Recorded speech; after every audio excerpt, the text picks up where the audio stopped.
ଚାଷବାସ କାମଟି କରୁଥିଲି ଘରେ ରହିକିରି। ତାପରେ ବେଦାନ୍ତ କମ୍ପାନୀ ଆସିଲାରୁ ସେମାନେ କିଛି କାମ ଆମ ନାଁରେ ଦେଲେ, ଆମକୁ ଅର୍ଡ଼ର ଦେଲେ। ଆଗରୁ ରାସ୍ତା ନଥିଲା ଆମ ଗାଁ ପାଇଁ।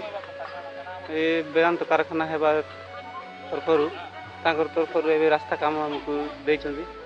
ଏବେ ଆମେ ଆମ ଏରିଆର ଲେବର ମାନଙ୍କୁ ଡାକି ଆମେ ଏ ରାସ୍ତା କାମଟା ଚଲେଇଛୁ ଆଉ। ଆମେ ବେଦାନ୍ତ କାରଖାନା ହେଲେ ଆମର ବହୁତ ଉପକାର ହେବ ବୋଲି ଆମେ ଭାବୁଛୁ। ଠିକ୍ ଖଣି ହେଲେ ଆମର ପୁଅ ଝିଅମାନେ ବି ପାଠ ପଢ଼ା ଶିକ୍ଷା ପାଇପାରିବେ। ଆହୁରି ଆମର ଯେଉଁ ରୋଡ଼ ରାସ୍ତା ନଥିଲା ସେ ରୋଡ଼ ରାସ୍ତା ବି ଠିକ୍ ହେବ ବୋଲି ଆମେ ଭାବୁଛୁ। ଆମେ ତ ଯାହା ମୂର୍ଖ ହେଲୁ ହେଲୁ, ଆମର ବାପା ମା' ବି ମୂର୍ଖ, ଆମର ପୁଅ ଝିଅମାନେ ବି ମୂର୍ଖ ହୋଇଥାନ୍ତେ ବୋଲି ଆମେ ଭାବୁଛୁ ଆଉ।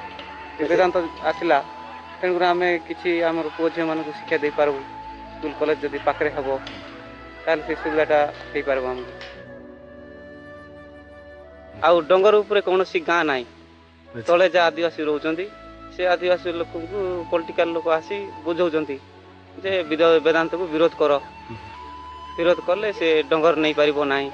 ତୁମର ଡଙ୍ଗର ଗଲେ ତୁମର ପାଣି ଶୁଖିଯିବ, ତୁମର ଡଙ୍ଗର କାଟିବା ବନ୍ଦ ହେଇଯିବ, ଏମିତିକି ସେମାନଙ୍କୁ ଶିଖାଉଛନ୍ତି। ତେଣୁକରି ସେମାନେ କହୁଛନ୍ତି, ନହେଲେ ସେମାନେ ପୁରା ଖୁସି।